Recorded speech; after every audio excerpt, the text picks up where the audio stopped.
نحمده ونستعينه ونستغفره ونعوذ بالله من شرور أنفسنا ومن سيئات أعمالنا من يهده الله فلا مضل له ومن يضلله فلا هادي له قال الله تبارك وتعالى في كلامه المجيد والفرقان الحميد أعوذ بالله من الشيطان الرجيم بسم الله الرحمن الرحيم ولا تقولوا لمن يقتل في سبيل الله أموات بل أحياء ولكن لا تشعرون عن أنس بن مالك رضي الله تعالى عنه قال قال رسول الله صلى الله عليه وسلم مررت على موسى ليلة أسري بي عند الكثيب الأحمر وهو قائم يصلي في قبره رواه الإمام الهمام المسلم في صحيحه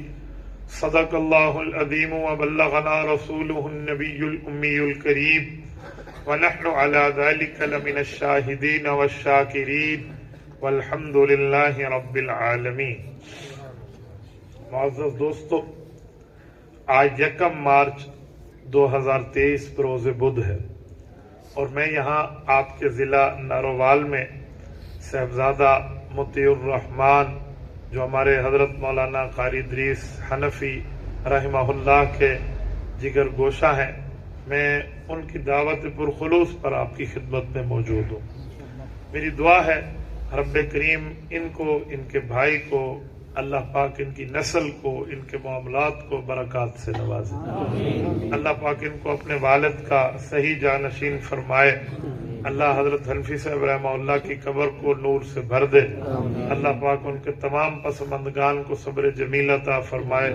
اللہ ان کے آخرت کے منازل آسان فرمائے. میں نے آج کا سفر اپنے اس نتیجے کے لیے اور اللہ کی رضا کے لیے کیا ہے. میں نے ایک عرصے سے ان کے ساتھ وعدہ کیا ہوا تھا، شاید اچھا بھلا لمبا عرصہ درمیان میں کوئی 3 ماہ کا، تو مجھے آج یہاں آپ کی خدمت میں اللہ نے عافیت سے پہنچا دیا. میں نے آج صبح نماز ٹنڈو اللہ یار میں پڑھی، ظہر میں نے کراچی میں پڑھی، عصر میں نے لاہور میں پڑھی اور اس کے بعد آپ کی خدمت میں. یہ اللہ نے عافیت فرمائی اور خیر کے ساتھ اللہ نے پہنچا دیا.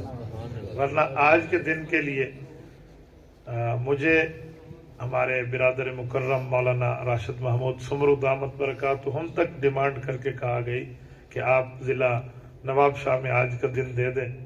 میں نے کہا میں یہ نہیں دیکھوں گا کہ وہ مولوی نہیں ہے، چھوٹا ہے. بابا میں یہ دیکھوں گا کہ میں نے زبان کی ہے اور اس شخصیت کی اولاد سے کی ہے. تو میں نے مولانا عبدالکریم چنہ سے، سمرو صاحب سے، سب سے معذرت کی. میں نے کہا ٹھیک ہے میں آپ کی کراچی میں ہوں لیکن میں نے کہیں وعدہ کیا ہوا ہے اس لیے مجھے سفر کرنا ہوگا. میرا اللہ جانتا ہے، میں آپ کو نہیں بتا رہا، ویسے ایک بات چل پڑی تو کہہ دیتا ہوں. پچھلے 90 گھنٹے میں شاید کوئی 15 سے 20 گھنٹے نیند کی ہوگی. مجھے پتا ہے کہ جب 70 گھنٹے بندے کے جاگنے کے معاملات ہوں تو ان کے حالات کیا ہوتے ہیں. یہ صرف اس لیے آپ کو سنا رہا ہوں کہ بس آپ ایک ہی وجہ توجہ کر لینا جو میں گفتگو کرنے لگا ہوں تاکہ میں آپ کے دماغ تک باتیں اتار سکوں. عقیدہ حیات النبی جب یہ نام لیا جاتا ہے، عام طور پہ لوگ سمجھتے ہیں یہ مماتیوں کو چھیڑنے کے لیے کہتے ہیں. یہ بات ذہن میں رکھ لیں، عقیدہ کسی کے چھیڑنے کے لیے نہیں ہوتا. عقیدہ اس لیے ہوتا ہے کہ ہم سے ہمارا اللہ راضی ہو جائے، رسول اللہ راضی ہو جائے. ہم یہ عقیدہ اس لیے نہیں رکھتے کہ 4 چور اس کے منکر ہیں. ہم اس لیے نہیں رکھتے کہ فلاں اس کا منکر ہے، ہاں جی ہم عقیدہ رکھ لیں. یہ لوگ تو 1957 میں بنے ہیں اور یہ عقیدہ تو ہمیں اللہ نے قرآن میں دیا ہے، حضور نے فرمان میں دیا. کل کی بات ہے، یہ کل کے بچوں کو سامنے رکھ کے ہم اس عقیدے کی نفی کر دیں جی ان کی وجہ سے رکھا ہے. لا بابا، ہم ابو بکر کو خلیفہ اول مانتے ہیں، کسی کے انکار کے چڑھانے کے لیے نہیں مانتے، اللہ کے کہنے پہ مانتے ہیں، مصطفیٰ کے بیان کرنے پہ مانتے ہیں. ہم حضور پاک کو آخری نبی مانتے ہیں، مرزا قادیانی پر زد کرنے کے لیے نہیں ہے کہ مرزا قادیانی کے بندوں کو چھیڑنے کے لیے. تو کل کے بندے. ہم عقیدہ ختم نبوت اللہ کے قرآن نبی کے فرمان کی وجہ سے مانتے ہیں. ہم امام اعظم ابو حنیفہ رحمہ اللہ کو امام مانتے ہیں تو منکر کو چھیڑنے کے لیے نہیں کہ بھئی یہ امام صاحب کو امام نہیں مانتا تو ابو حنیفہ میرا امام ہے